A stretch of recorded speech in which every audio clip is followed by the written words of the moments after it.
First off, I want to thank Senator Kerry for giving me the inspiration of being here today. I sit here 38 years after you were expressing your opinions on the Vietnam War, and similarly want to express my opinions about this occupation. I also want to thank the members of the Senate Foreign Relations Committee for having me here. I also want to say that I love my country, and that is why I'm here today. My name is Reyes, and a veteran of both Operation Enduring Freedom and Operation Iraqi Freedom. I served with the United States Marine Corps as an infantry rifleman. We took an oath to defend this country, and that doesn't stop when we check in our rifles into the armory. We keep our country safe by telling people the truth, and doing that is just as scary as any ambush or mortar attack. I come from very humble beginnings, and a son to both an immigrant father and mother from Mexico. I grew up in East Los Angeles in one of the roughest parts of town known as Boyle Heights. Later, my family moved to Southeast Los Angeles to escape the violence, but that wasn't far enough. As a kid, I always envisioned myself of one day fighting for my country and ensuring justice. Like most of my peers, when I was younger, I got involved with the wrong crowd. After escaping a serious tragedy in my life, I knew the Marine Corps could provide me the opportunity to not only serve my country, but to also straighten out my life by doing something honorable. On the night of the September 11 attacks, my battalion sat in port in Australia.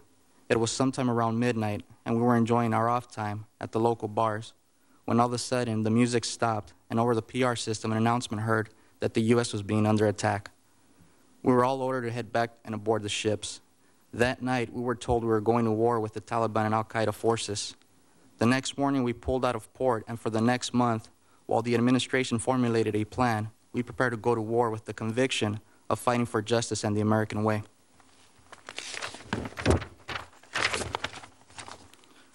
Our mission was to locate and capture suspected members of the Taliban and Al-Qaeda forces. Through my experience as an infantry rifleman, implemented past and current policy have found it almost impossible to locate and capture the Taliban because there isn't any effective way to separate them from the innocent civilian population. Patrols were conducted through populated neighborhoods. The populations on those neighborhood streets weren't any different from the population on my street. There were kids running around and playing while we occupied their streets. Mothers running behind after those kids, making sure they stay out of trouble and out of our way, and fathers trying to make a living for the little that they have. U.S. hired translators would tell us where suspected Taliban or Al-Qaeda would be found. We would follow their lead, often planning attacks and breaking into people's homes. Due to our training in fighting wars and killing enemy, we wouldn't enter these homes or situations quietly, but instead trained to fight with the vigilance of encountering death at every turn. Although we were on the hunt for suspected Taliban forces, at the end of it, we found that these dangerous missions resulted with very poor consequences by destroying innocent lives. We weren't fulfilling our objective of capturing terrorists, but instead creating enemies out of civilians. As a Marine trying to ensure justice, I began losing sight of why I was there, and the conviction began to fade. Because our mission was to capture suspected Taliban and had no successful way of being able to distinguish them, we had no other choice but to suspect the entire civilian population, innocent or not.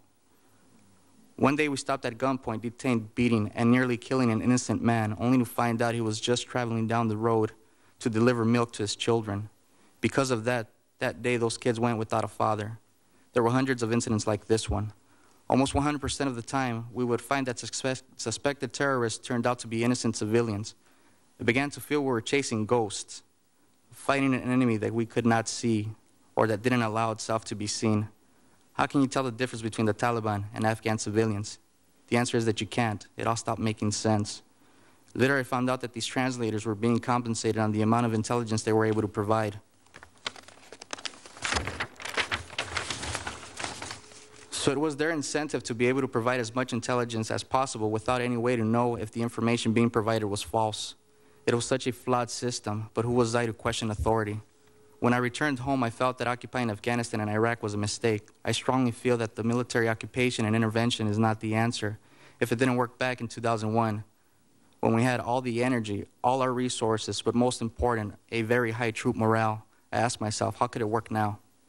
A lot of these men and women serving our country in the armed forces have been desperately worn and stretched out too thin by having them serve in up to 4 tours overseas. If we aren't killing them on the ground due to a flawed policy, we are definitely killing them in spirit, and that also has a very serious indirect consequence when the fight is brought back home. I love my country, and never once while serving did I feel I was protecting America. But instead, we were harboring the worst of sentiments in these foreign Middle Eastern countries. We were creating more enemies. As a kid, I envisioned myself serving my country and fighting for freedom.